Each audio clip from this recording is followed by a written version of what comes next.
Norwegia ini kaya, uangnya dana abadinya 1,3 triliun dolar Amerika. Ya saya kan berjuang untuk menegakkan nilai-nilai, bukan berjuang untuk mencari kekuasaan. Saya sih marah besar terhadap Juliani Batubara itu. Tapi saya tetap tidak setuju dia dihukum mati.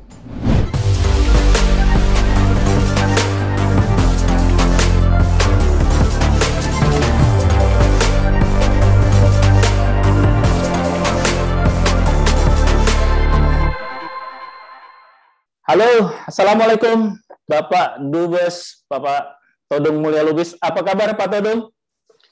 Waalaikumsalam, kabar baik, Alex. Pak Todung, selamat ya atas penerbitan novel perdananya ini. Terima kasih. Dia memang sengaja kami dari Detikcom mengontak Pak Todung ini agak unik juga ini kan. Dubes menulis novel ini kan. Saya sih tahu beberapa mantan dubes, Pak Irsan dulu di Belanda bikin buku, Pak Wahid Supriyadi Rusia bikin buku, tapi Pak Todung kok bikinnya novel ya? Judulnya juga Menunda Kekalahan. Ini kenapa Pak Todung memilih menulis novel dan Menunda Kekalahan ini bercerita tentang apa ini? Sebetulnya saya menulis 2 buku di sini. Ya, satu buku ini adalah novel, ya, yang sudah terbit dan diluncurkan kemarin. Ya. Satu buku lagi, buku mengenai korupsi politik dalam bahasa Inggrisnya, Political Corruption in Indonesia. Nah, itu sedang dalam proses editing dan akan diterbitkan oleh Melbourne University Press di Australia. Ya, jadi ya ini berkah pandemik. Ya. Jadi ya pandemik ini kan membuat kita banyak kerja dari rumah, work from home. Ya. Dan kita nggak bisa ketemu dengan pejabat, dengan pengusaha, dengan pihak-pihak lain. Ya akhirnya ya mengerjakan pekerjaan yang rutin, ya, yang ada pada bidang kita. Tapi juga ketika ada waktu lowong, ya menulis, ya melakukan penelitian, melakukan research, ya. Dan itu yang saya lakukan. Ketimbang idle, misalnya kan waktunya. Nah, ini menunda kekalahan ini bercerita tentang apa, Pak Todung? Ini sebetulnya inspirasinya kan adalah penanganan kasus Bali 9, ya, kasus narkoba, yang melibatkan penyeludupan narkoba ke Australia. Ya, jadi bukan penyeludupan narkoba ke Indonesia, dari Indonesia ke Australia. Oh, oke. Ya, nah ini yang tertangkap di Bali, ya. 9 anak muda, ya, 2 diantaranya Miran Sukumaran dan Andrew Chan, itu yang dianggap sebagai pemimpin mereka, ya, gembongnya, ya, dijatuhi hukuman mati, ya, disebut ring leader waktu itu, ya, oleh pengadilan. Jadi ya ini cerita mengenai bagaimana mereka ke Bali bersenang-senang, kemudian pulang bawa narkoba, ditangkap, diadilin, ya, kemudian menjadi orang yang baik di pengadilan, bertobat, ya, tapi tetap tidak dipertimbangkan pertobatan mereka. Akhirnya mereka minta permohonan gerasi ditolak, ya, dan dieksekusi, ya, karena permohonan gerasi yang ditolak. Nah, kisah inilah yang saya tulis, ya, dalam bentuk novel, dan tentu dengan penambahan dan pengurangan di sana sini. Karena novel itu ya novel, ya, dia kan juga mesti ada sequence-nya, ya, mesti ada suspensinya, mesti ada romansnya, ya kan? Jadi ya kita terpaksa melakukan sedikit adaptasi, ya. Dramatisasi juga mungkin di situ, ya. Ya ada sedikit dramatisasi lah, ya, pasti, ya. Itu kan novel itu kalau datar-datar aja, itu kan garing banget. Iya. Bacanya. Pak Todung kan dikenal sebagai advokat yang khusus menangani kasus-kasus bisnis, ya. bahkan menolak itu kan, nggak pernah kayaknya nanganin kasus korupsi semacam itu. Bahkan narkoba pun sebelum menolak menangani kasus korupsi, juga menolak menangani kasus narkoba. Nah, kenapa dalam kasus ini Pak Todung akhirnya bersedia? Siapa yang meluluhkan Pak Todung itu? Saya tuh bersedia menangani kasus itu setelah 1 bulan lebih saya memikirkan apakah saya punya alasan yang kuat untuk menangani itu. Nah, setelah saya mendengarkan kisahnya, dan kemudian juga diyakinkan oleh kawan-kawan saya dari Australia bahwa ini harus dilihat dalam perspektif hak asasi manusia, hak untuk hidup, dan mereka juga setuju bahwa yang bersangkutan dihukum seberat-beratnya, bukan dibebaskan. Jadi saya tidak setuju. Oke, mereka salah. Mereka melakukan tindak pidana kejahatan. Mereka mesti dihukum seberat-beratnya. Tapi bukan hukuman mati. Karena hukuman mati itu melanggar konstitusi di Australia, melanggar juga prinsip-prinsip hak untuk hidup yang dijamin oleh PBB misalnya. Nah, itu yang jadi alasan saya. Jadi saya merasa tidak terlalu bersalah. Karena saya tetap menuntut dia dihukum. Bukan minta dia dibebaskan.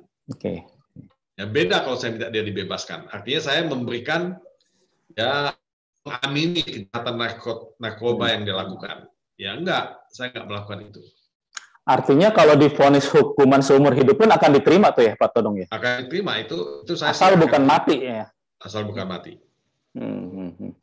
Tapi setelah Pak Todung mempelajari kasus itu, mengenal si para tersangka atau terdakwa ini, sebetulnya seberapa berat kesalahan kedua orang ini, Pak Todung? Mengingatkan kalau prinsip di kita, kasus narkoba itu kejahatan ekstra gitu. Ya memang. Sehingga tak terampuni. Memang kejahatan narkoba itu ya kejahatan yang serius, yang dijadikan sebagai musuh nomor wahid di Indonesia. Tapi kan mesti dilihat secara kasuistik juga. Narkoba ini kan bukan bisnis sederhana jual nasi padang misalnya. Jual buka warteg misalnya. Narkoba ini kan selalu dikelola oleh sindikasi internasional. Nah, sindikat itu sangat kuat. Nah, mereka yang berada di lapangan yang membawa dan menyeludupkan narkoba itu biasanya orang kecil yang dengan sindikatnya aja dia nggak kenal kok, tapi dia diiming-imingi uang, dan karena uang itu bisa memberikan dia kesenangan, dia terima, dia lupa bahwa dia itu bahaya. Nah, 2 anak ini yang jadi tokoh dalam novel itu,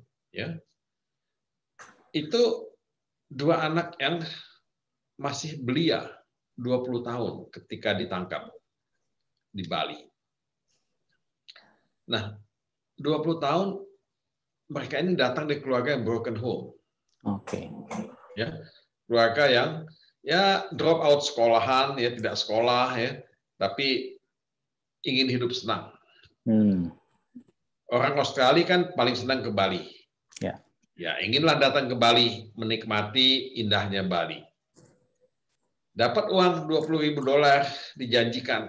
Lah, kamu ke sana dah. Tapi pulang disuruh bawa sesuatu. Menurut saya orang seperti ini salah. Saya mengatakan dia tidak salah. Tapi apakah dia harus dihukum mati? Nah, menurut saya belakangan mereka baru sadar untuk apa mereka terima uang $20.000 dan membayar itu dengan kematian. Nah, sudah terlambat. Mereka menjadi orang baik di penjara, melakukan pelatihan komputer untuk teman-teman terpidana yang lain, melatih mereka untuk melukis, menjadi pendeta, memberikan kuliah minggu, khotbah minggu. Tapi kan tidak mengubah hukuman yang sudah dijatuh pada mereka. Jadi inilah tragisnya novel ini. Yang sindikasinya tidak tersentuh. tidak tersentuh. Nah ini yang kerucu-kerucu seperti ini yang jadi korban. Ya. Kalau dari sisi aparat, Pak Todung sendiri melihat penanganan kasus ini memang mereka sudah bekerja maksimal sehingga menyampaikan tuntutan terhadap si dua terdakwa ini sampai tuntutan tertinggi, yaitu hukuman mati. Ya. Sebetulnya sih kalau dari sisi itu ya, ini mereka yang menyelundupkan narkoba ini kan ke Australia, ya bukan ke Indonesia. Ya. Dan mereka sudah sukses satu kali loh. Oke. Satu kali mereka lolos. Kali kedua ini mereka ditangkap karena ada telepon dari kepala kepolisian dari Australia yang mengatakan ya kepada pihak Indonesia, itu ada anak-anak Australia tuh yang akan menyelundupkan narkoba ke Australia. Ditangkaplah mereka di bandara udara Ngurah Rai itu. Itu yang terjadi gitu. Jadi kalau mau dikatakan ya mereka berhasil ya berhasil, tapi kan informasinya datang dari pihak Australia. Nah setelah mereka ditangkap dan mereka dijatuhi hukuman mati, baru perdebatan di Australia muncul. Loh kenapa sih pihak polisi Australia nggak nangkap di Australia aja? Karena kalau nangkap di Australia kan mereka nggak dihukum mati, nggak ada hukuman mati di sana. Ya kan? Nah itu perdebatannya. Jadi menurut saya sih ini ya suasana ya yang kompleks ya dalam bisnis narkoba ini. Ya saya sih mungkin tidak mampu menggambarkan secara lengkap semua keadaan itu. Ini kan saya nangani kasusnya 8 tahun lebih nih, Alex. Ya. Dari 2005 ya waktu itu ya kasus itu ya. Kan banyak sekali itu yang terjadi selama 8 tahun. Saya sendiri udah jadi dekat dengan keluarga mereka. Dengan keluarga mereka. Jadi saya tahu gitu, hubungan apa yang terjadi pada keluarga mereka ini. Jadi menurut saya 8 tahun panjang ya. Nah, tidak mungkin saya bisa nulis semuanya itu dalam novel ini. Nah, jadi kan saya mencoba memilah-milah sejauh itu bisa membuat novel itu tampil utuh. Ya. Nah, apakah itu novel tampil utuh atau tidak? Ya tergantung pembaca. Ya, saya sih nggak bisa menilai.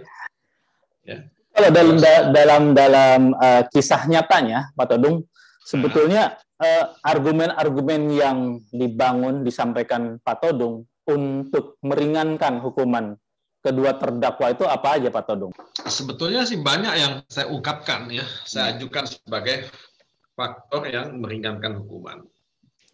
Ya, tapi karena memang persepsi kita, mindset kita itu sudah menganggap kejahatan narkotika itu kejahatan serius, berat, yang pantas dijatuhi hukuman mati. Jadi mindsetnya udah diarahkan ke sana. Jadi ketika terpidana itu sudah melakukan perbaikan, pertobatan, ya kan, dan sebagainya, itu tidak dipertimbangkan lagi. Nah, itu yang terjadi ketika saya mengajukan permohonan gerasi.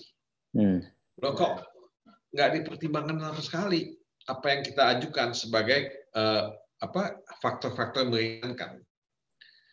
Nah, inilah yang saya anggap ya sebagai satu celah kosong ya, dalam sistem pemidanaan kita. Di mana kalau kita melihat terpidana itu sebagai manusia, seharusnya mereka dilihat sebagai manusia dan dipertimbangkan ya perubahan-perubahan yang terjadi pada diri mereka sebagai manusia. Padahal 10 tahun itu bukan waktu yang pendek kalau misalnya akan dianggap itu kan pura-pura aja, pura-pura baik semacam itu ya. Ya sebetulnya sih nggak bisa dianggap pura-pura baik kan. Mereka bisa minta kesaksian kepala penjaranya, ya. Mereka bisa minta kesaksian ya testimoni dari para napi di sekitar juga.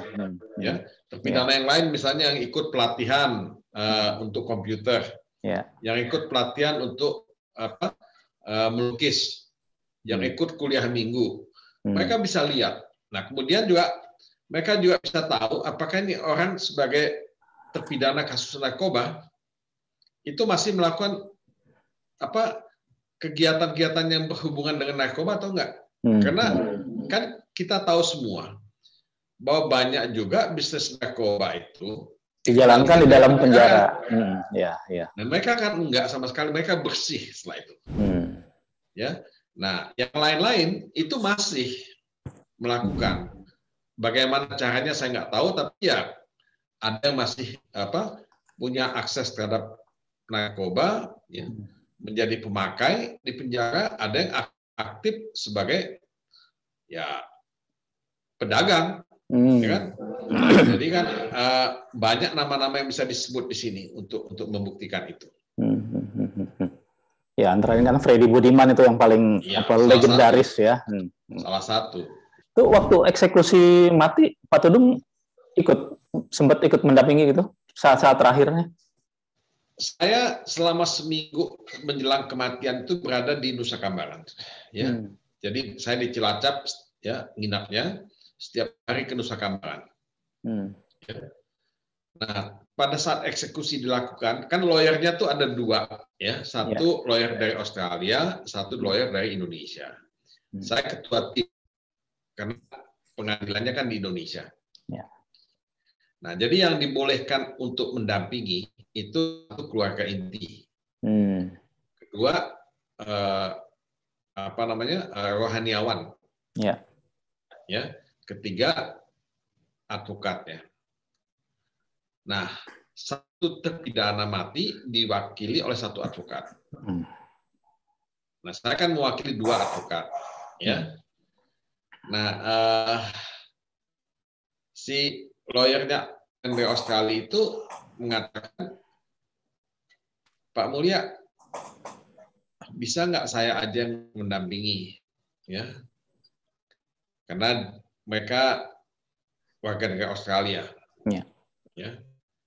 ya saya sih mula-mula sih keberatan, tapi akhirnya ya udah saya terima, ya udah mereka yang mewakili.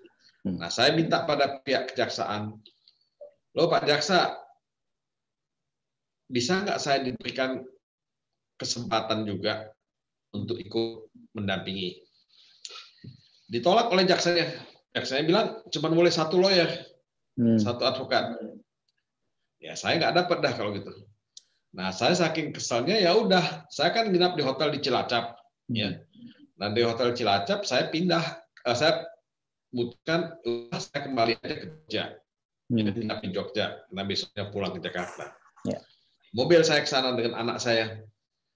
Nah, di tengah jalan karena udah capek kan selama seminggu pulang balik ke sana, itu bukan capeknya fisik ya, capeknya mental. Mental ya.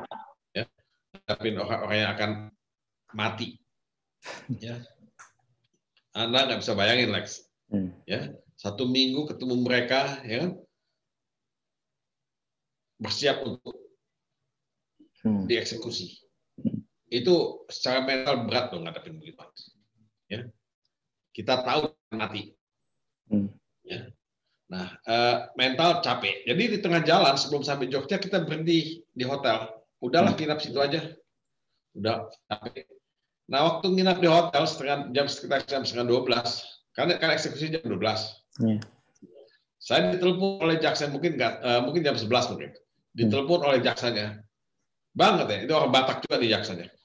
Bang, katanya, kita udah dapat izin, abang boleh ikut ke Nusa Kambangan untuk menyaksikan untuk mendampingi pada saat eksekusi. Tapi abang cari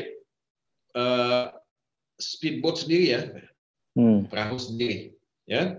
Ya kan harus nyebrang, kita bisa naik kan, nyebrang itu. Nah, saya bilang kamu udah gila. Saya udah di tengah jalan ke Jogja, saya ditelepon, kenapa nggak dari tadi? Saya bilang. Nah, kemudian nggak ada pengangkutan lagi. Saya bisa cari sendiri. Saya sih ya nggak mungkin saya kembali ke Nusa Kambangan. Ya saya bilang udahlah, saya nggak bisa ikut, saya udah jalan, saya bilang nggak di Cilacap lagi. Iya.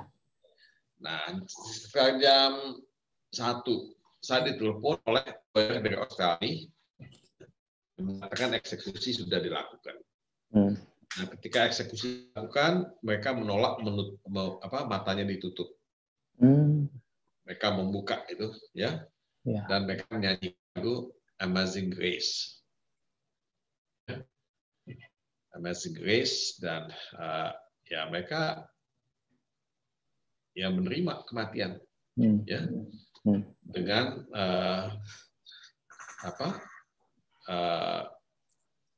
ya terbuka, tanpa bukan dengan mata tertutup. Ya udah, setelah itu ya saya hanya bisa berdoa dan menulis di akun Twitter saya mengenai itu, dan akhirnya ya saya pulang. Ya, mereka mengurus bagaimana jenazah itu bisa dibawa pulang ke Australia. Ya itu aja.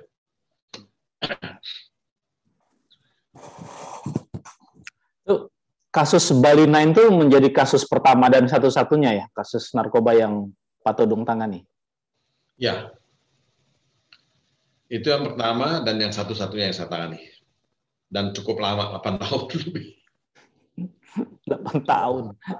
Nah, Pak Todung ini yang menarik kan, Pak Todung mengajukan gerasi ketika pemerintahan sudah berganti kan ke Pak Jokowi ya, kalau nggak salah. Dan akhirnya ditolak sama beliau. Pak Todung kemudian sekarang ditugaskan menjadi dubes, dilantik oleh Pak Jokowi yang pernah menolak gerasi yang diajukan oleh Pak Todung atas klien Pak Todung yang selama 8 tahun Pak Todung perjuangkan itu. Sempat ada konflik batin nggak? Sempat menolak atau ya udahlah ini. Saya kan profesional Alex ya. Waktu Pak Jokowi juga maju sebagai presiden kan saya ikut kampanye untuk Pak Jokowi. Ya. Saya ikut di tim Cemara ya waktu itu ya. Jadi ya buat saya hubungan saya dan Pak Jokowi sudah lama. Saya juga pernah jadi kuasa hukum Pak Jokowi. Oh ya? Kasus apa Pak? Kasus Jakarta itu kasus apa namanya? Kereta bawah tanah itu apa? Subway, MRT. Ya, Subway MRT. Ya kan itu kan digugat waktu dia jadi gubernur. Ya kan? Jadi kan saya kuasa hukumnya Pak Jokowi sebetulnya. Jadi saya ikutin suksesnya dia juga. Nah, jadi saya hubungannya baik ya. Tapi ketika menangani kasus Bali 9, ya itu kasus profesional. Saya mengajukan gerasi sebagai kuasa hukum dan ditolak. Ya udah, ya kan? Itu kan memang privilege itu ada pada presiden. Ya, walaupun dalam hati saya bisa mengatakan bahwa ya kalau saya mengajukan gerasi itu di tahun ketiga dia menjabat sebagai presiden, mungkin permohonan gerasi itu akan diterima. Karena yang saya perhatikan ya kampanye hukuman mati itu hanya tahun pertama dan tahun kedua. Setelah itu kan tahun ketiga nggak ada lagi. Sampai sekarang nggak pernah ada eksekusi lagi. Iya. Kalau Anda lihat. Yeah. Nah, pertanyaannya kenapa? Ya kan? Kalau saya sih jawab sederhana. Bisnis narkoba itu nggak akan selesai dengan menjatuhkan hukuman mati pada pelaku-pelakunya. Ya. Karena itu sindikasi internasional yang sangat kuat. Nggak pernah berhenti kok bisnis narkoba dimanapun di dunia ini. Makanya di beberapa negara itu, Alex ya. Sudah dibolehkan orang sudah didekriminalisasi ya penggunaan drugs untuk jumlah tertentu. Jadi orang boleh mengkonsumsi drugs narkoba untuk jumlah tertentu ya. Dan itu membuat bisnis narkoba itu menjadi lebih bisa dikendalikan. Ya. Itu kasusnya di mana tuh Pak Todung? Oh, di Belanda, kalau Anda ke Belanda, Anda lihat tuh di jalan-jalan tuh orang ngisap kok drugs. Dia bisa beli untuk jumlah tertentu. Ya. Nah, di Kolombia juga begitu. Ya. Nah, di beberapa negara bagian di Amerika juga sudah begitu. Jadi, dekriminalisasi narkoba itu mengurangi angka kejahatan narkoba. Menarik ini. Nah, kemudian juga mereka yang addicted, kecanduan narkoba, itu bukan di penjara, tapi dikirim ke rumah rehabilitasi. Ya kan? Direhabilitasi. Jadi ya, regulasi terhadap bisnis narkoba itu dibuat sedemikian rupa sehingga sedikit sekali yang dimasukkan ke penjara. Tapi kalau kita kan pemakai, pengedar segala macam masuk penjara, akhirnya penjaranya penuh banget dengan pengedar dan pemakai narkoba. Ya. Nah, kalau Anda lihat di penjara-penjara termasuk di Kerobokan banyak tuh kasus narkoba di sana. Pak Yasona itu pernah bilang 60% lebih itu penjara diisi sama kasus narkoba.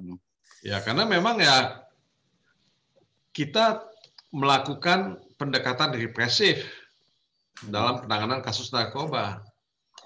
Nah, kalau menurut saya sih pendekatannya kan tidak hanya represif, tapi juga rehabilitatif, ya, dan preventif.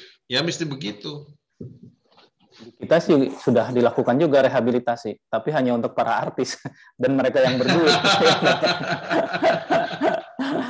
Pak Todung, terkait hukuman mati ini selain soal narkoba, di kita itu yang masih kayaknya bersemangat sekali itu dari teman-teman aktivis bagian juga terhadap praktek pidana korupsi, Pak Todung. Termasuk kan yang didakwa korupsi bansos ini, sebagian teman-teman tuh memperjuangkan supaya dia dikenai tuntutan hukuman mati. Meskipun ternyata enggak. Kalau Pak Todung sendiri, kalau untuk kasus korupsi setuju atau tetap sesuai dengan visi dan perjuangan Pak Todung bahwa semua jenis hukuman mati nggak ada? Saya sih marah besar terhadap Juliari Batubara itu. Siapa namanya? Juliari? Iya, betul. Juliari. Ya, yang jadi mensos pada waktu itu. Masa uang bansos bisa dikorupsi? Ya, menurut saya sih kan sangat menyakitkan, ya, dan tidak pantas. Ya, betul-betul menciderai rasa keadilan kita. Tapi saya tetap tidak setuju dia dihukum mati. Ya, karena menurut saya, ya, itu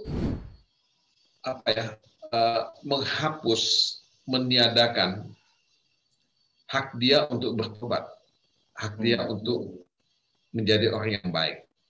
Saya yakin dia menyesali apa yang dia lakukan. Ya. Kalau saya jadi kuasa hukumnya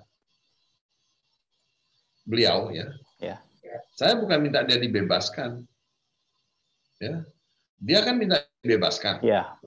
Kalau saya sih minta dia tetap dihukum, tapi ya saya menolak hukuman mati. Kalau saya, ya kan. Ya.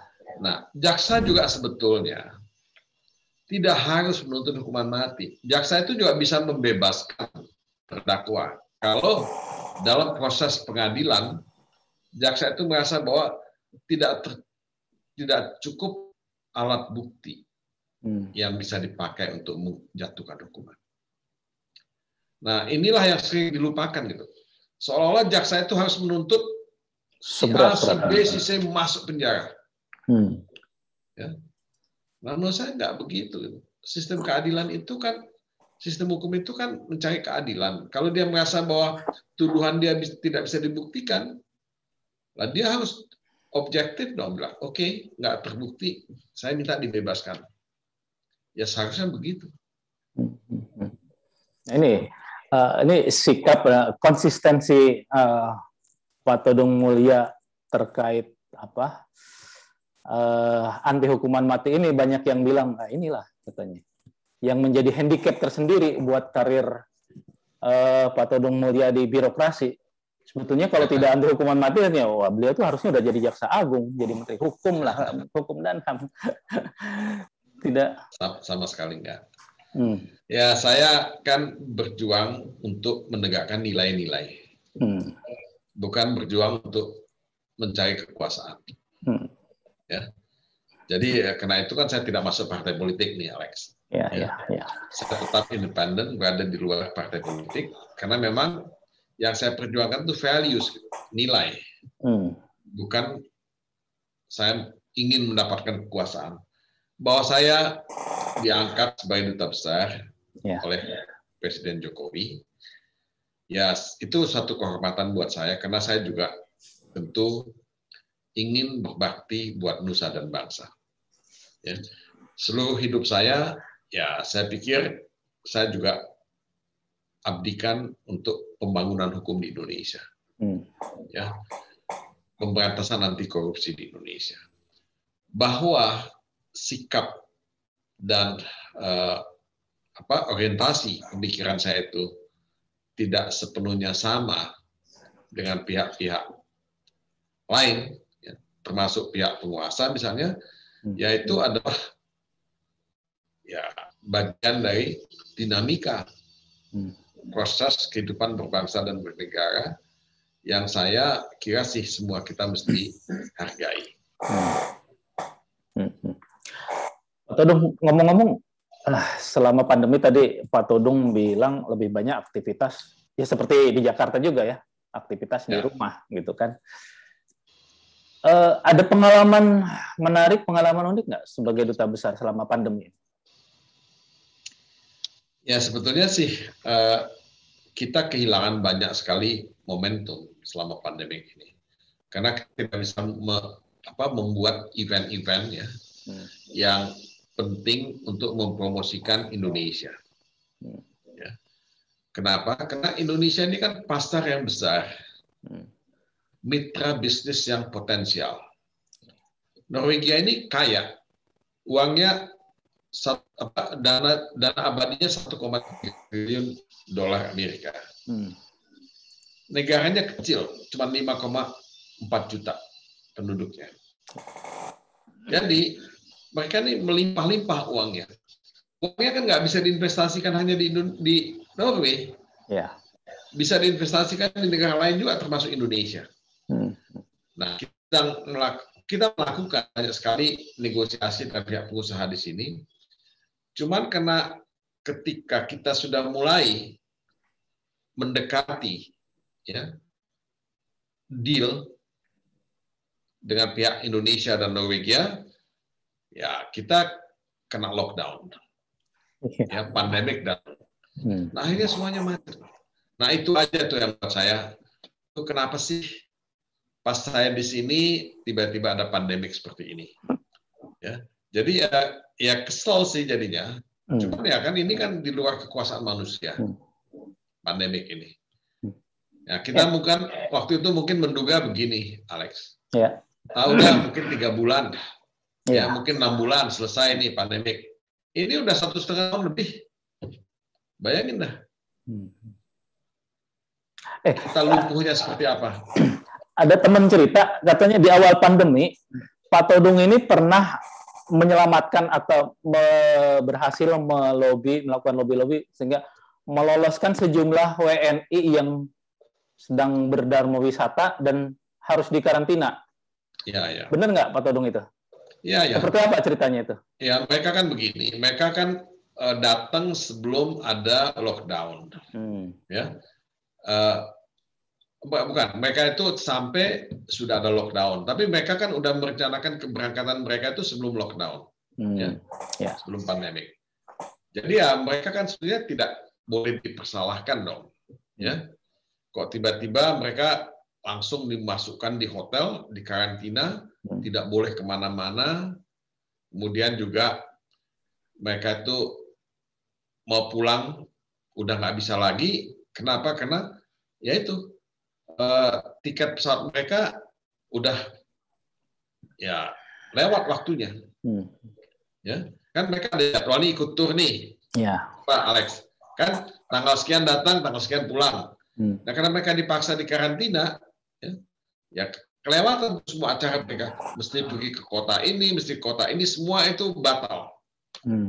Nah, jadi jauh-jauh cuma buat nginep di hotel doang ya? Jauh-jauh untuk nginep di hotel, dan itu pun juga ya nggak bisa ngapa-ngapain. Nah akhirnya ya kita lobby lah ya supaya dia bisa pulang. Kita lobby pada perusahaan penerbangan. Oke, ini kan bukan salah mereka nggak pulang tanggal sekian. Mereka ini kan harusnya pulang ya tanggal sekian, tapi karena tertahan di hotel karantina ya nggak bisa pulang. Ya kalian bisa tanggung jawab dong. Jadi ya bisa diganti tiketnya, ya. Kemudian bisa yakinkan pemerintah Norwegia untuk melepas mereka lebih awal, ya, untuk bisa pulang. Ya. Karena kalau nggak kan mereka keluar uang sendiri. Berapa banyak tuh keluar uang sendiri hidup di karantina. Apalagi hidup di sini kan karantina. Iya. Nah, tadi Norwegia ini kan salah satunya dikenalkan sebagai pusatnya ajang penyerahan hadiah Nobel tuh ya, Pak Todung. Yeah. Dan putra terbaik Indonesia kan antara lain Pak Pram ya, sastrawan besar, pernah meskipun akhirnya tidak mendapatkan. Nah, kalau ke depan atau dalam waktu dekat Pak Todung, kira-kira bisa nggak kita memperjuangkan untuk mendapatkan Nobel di bidang apapun misalnya? Saya yakin bisa, ya. Cuman kan masalahnya perlu ada dukungan yang kuat dari berbagai pihak di Indonesia. Dan yang dicalonkan itu juga harus mampu tampil dalam panggung-panggung internasional. Ya. Kalau dia cuma jago kandang, nggak ada yang kenal, ya sulit. Nah, Anda kenal nggak dengan namanya Greta Thunberg? Ya, nih. Ya, orang Swedia, anak kecil itu, ya. Anak sekolah itu, yang kampanye lingkungan ya, plastik. Itu orang luar biasa gitu. Dia punya kemampuan untuk tampil. Bisa tampil di CNN, bisa tampil di BBC, bisa tampil di New York Times, Washington Post, The Guardian. Dan dia sangat fokus. Nah, kita bisa mengajukan si A, si B, atau organisasi A, organisasi B, tapi mesti ada tokoh ya yang bisa bicara dengan sangat meyakinkan ke publik internasional. Nah, ini yang saya kira sih perlu digarap dengan sangat sungguh-sungguh, ya. Sebab kalau itu tidak dilakukan, ya sulit, ya, untuk mereka itu kan mesti dikemas sedemikian rupa, ya, supaya mereka tampil sebagai sosok yang betul-betul punya ide, punya gagasan, ya, dan dianggap sukses dalam bidangnya. Nah, saya yakin bisa. Ya. Saya yakin bisa. Cuman kita ini mesti punya jejaring lobby yang kuat. Dulu Amos Horta itu kan memenangkan Nobel. Perdamaian itu ya. Jejaringnya kuat banget itu. Ya, ya. Ya, di kalangan negara-negara Eropa yang mendukung dia untuk jadi pemenang hadiah Nobel. Meskipun sebagian orang kita menilainya, wah, jualan Timur-Timurnya bisa jadi tokoh pemenang Nobel perdamaian. Ya, makanya, karena lobbynya kuat. Lobbynya kuat. Kalau di kita sekelas Pak Gunawan Muhammad, yang berkiprah di dunia media, menulis sekian banyak buku selama 40 tahunan gitu, kira-kira bisa diperjuangkan nggak tuh Pak Todung? Bisa sih. Ya, Gunawan juga bisa jadi pemenang hadiah Nobel. Ya. Tapi itu bukan di Norwegia tuh, Alex. Itu di Swedia. Kalau sastra? Ya. Oke. Saya mau kembali ke novel. Ini selain apa tadi judulnya? Menunda kekalahan. Karena Pak Todung juga kan sudah berkiprah di dunia hukum nih 40 tahun lebih, Pak Todung. Tentu kan akan banyak sekali cerita-cerita atau pengalaman-pengalaman terkait penanganan kasus-kasus hukum. Akan ada buku-buku berikutnya nggak? Novel-novel berikutnya? Seperti ya nantinya bisa difilmkan, malah mungkinnya seperti novel-novelnya Jan Grisam gitu. Ya, mau filmkan boleh. Detikcom boleh kalau mau filmkan. Ya, saya sih punya beberapa ide ya, yang bisa saya tuangkan menjadi novel berdasarkan pengalaman yang saya miliki ya selama saya menjadi advokat ya di Indonesia. Cuman kan saya mesti cari waktu nih. Dan menulis novel itu kan juga mengumpulkan kembali memori yang sudah lama ya tidak dipakai, tidak diingat-ingat ya. Dan kemudian juga mesti membuka kembali catatan-catatan lama dan mesti melakukan browsing kembali ya terhadap berita-berita yang berkaitan dengan apa yang saya tangani misalnya. Jadi ini butuh waktu juga, butuh persiapan. Ya. Nah, saya tentu ya akan mencoba untuk melakukan itu, tapi saya ingin ya tahun ini selesaikan tugas dulu di Norway, setelah kembali nanti mungkin baru akan menulis kembali novel yang lain. Kalau menunda kekalahan itu berapa lama digarap? diselesaikan? Ya, kalau jangka waktu penulisannya sih nggak lama, 6 bulan. 6 bulan. Ya, tapi kalau idenya kan sudah ada di kepala. Ya, cuman kan saya mesti riset, mesti cari bahan, mesti ini itu semua. Oke. Pak Todong Mulya Lubis, terima kasih sudah berbagi cerita, berbagi pengetahuan dan pengalaman. Mudah-mudahan novel perdananya ini bisa laris manis seperti novel karya-karya John Grisham ya. Mudah-mudahan, amin. Dan Bang Todong diberi usia panjang, kesehatan, sehingga bisa menulis novel-novel berikutnya di tanah air nanti. Mudah-mudahan Anda juga tetap sehat ya. Oke. Terima kasih banyak Pak Todong. Assalamualaikum warahmatullahi wabarakatuh. Waalaikumsalam.